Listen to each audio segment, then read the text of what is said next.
Alright, gang, we back. Listen, this week, great week for fights. Honestly, we got Alex, we got Yuri, we got Khalil Roundtree, and we got Corey Sandhagen, who miraculously, then learned how to wrestle and submit. Man, come on, man. This is the week for fights. Now, clearly, this one, you clicked on it. Thank God for that. But the reason you clicked on this, more than likely, because it's an Alex video. We are big Alex supporters over here. Not gonna lie to you. I'm about to start glazing. This man has done so much shit in the past 3 years, it doesn't even make sense. Now, should he have lost a close decision where he defended every takedown and it didn't really, it was close. It was close. I'll give him that. I'm not going to say Ankh shouldn't be champ. Listen, Bull won the fight. Cool. Judges saw how they saw it. That's the fight game. But this week, I really do think Alex gets his belt back. I think Alex has shown that he can defend the takedowns well. He defended the clinch game well. He just needed to, more so I think, find a way to get on that gas a little bit better. I don't know too much on what he could do to, put the gas on better. You know what I'm saying? That's more of just a him figuring something out thing. He's done it before. He did it in kickboxing. He knows how to be more aggressive. He knows how to pick his shots. He knows how to put power on his kicks and on his punches. I mean, he has the skill set. He's been champ. We've seen it. We know he can put people's lights out. It's just, has he trained to his fullest this time around?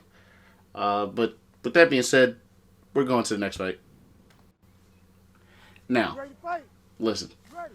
Alex is a dog. We know he goes through and does things the best way possible. And that's honestly more so just going through and establishing himself with his leg kick game. We saw what happened with Jan, where Jan went into the fight with Ankalaev. Even though it was a draw, Jan did everything right to win that fight. He just found a way to lose. He snatched defeat from the jaws of victory. Now, Alex, if he can establish that game and find a way to set up his kicks more so to a way where Ankalaev gets his leg beat up early, we see that leads him to force his wrestling. Now, when Ankalaev forced his wrestling against Alex, Alex had really honed in on how to be very defensively sound on his takedown defense. Now, with his takedown defense, clearly working with Glover helped. Glover did a lot of great things in that camp. Sorry, I sneezed.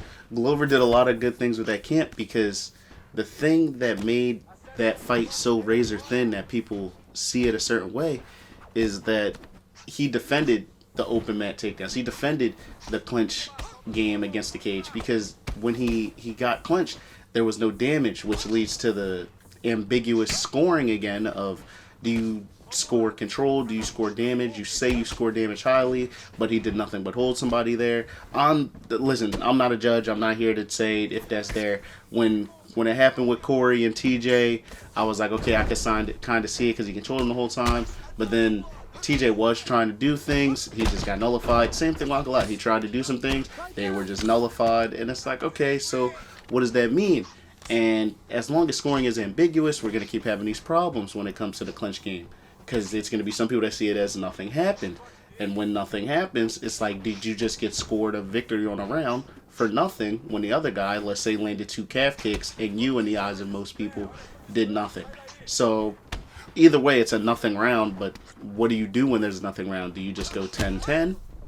Do you go like 10-9 and give it to the guy that landed the 3 strikes versus the guy? You know what I mean? It's very ambiguous. But Alex should come in and honestly has now proven that he can defend the clinch game, defend the takedowns, he can land his kicks, but can he get to that second level of offense that leads to knockouts? And against Ankalaev, baby Ankalaev has been really good defensively, and he's been working. He's champ right now. He's also probably getting better. They're both peaking, but their peaks look different.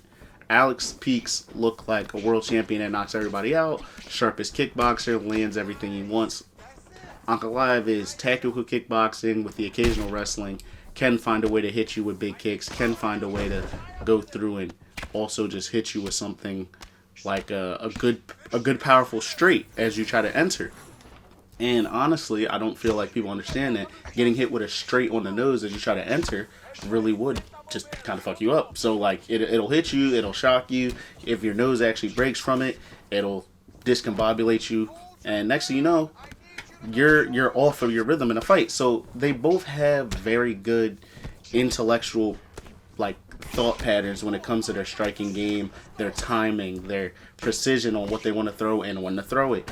But I'd say Alex is a better kickboxer, clearly. I mean, he has the credentials, but Ankalaev is nothing to scoff at.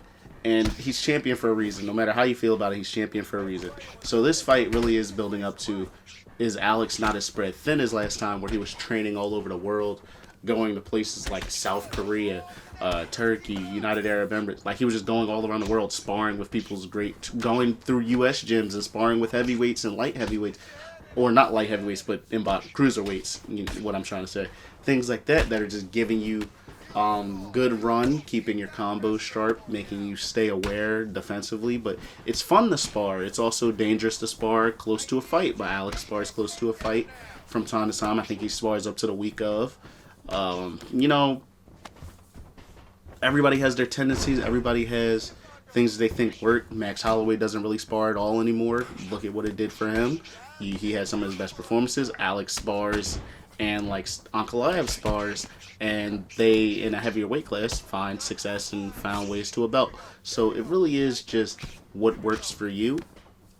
But at the same time, being distracted, going all over the world, having the notoriety of being a champ, getting pulled in different directions, going different countries and sparring their best and guys that just want to show up, having princes send you gifts and you go to Dubai and it's all documented and you having fun and stuff like that. But also you've been fighting every 3 months and now you're having a little bit more fun and being spread thin when you were normally training, and now that leads to, is that the reason I lost? Does that psychologically get to Alex? Because we're all human. I mean, no matter what people think, we're all human.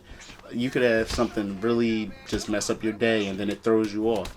But you got to lock in. But him locking in is, do I get separated from consciousness or not? Us locking in is like, hey, did I have a solid day at work today? You know what I mean? It's his job too. So, you know, you really do got to pay attention to just how things are going. There could be other things going on. But he seemed to overcome that most of the time. The only thing that I've really seen that was so different was that he was so spread thin when he fought Ankalaev the first time. And again, that's what happens when you're champ. That's why staying champ for a long time is hard.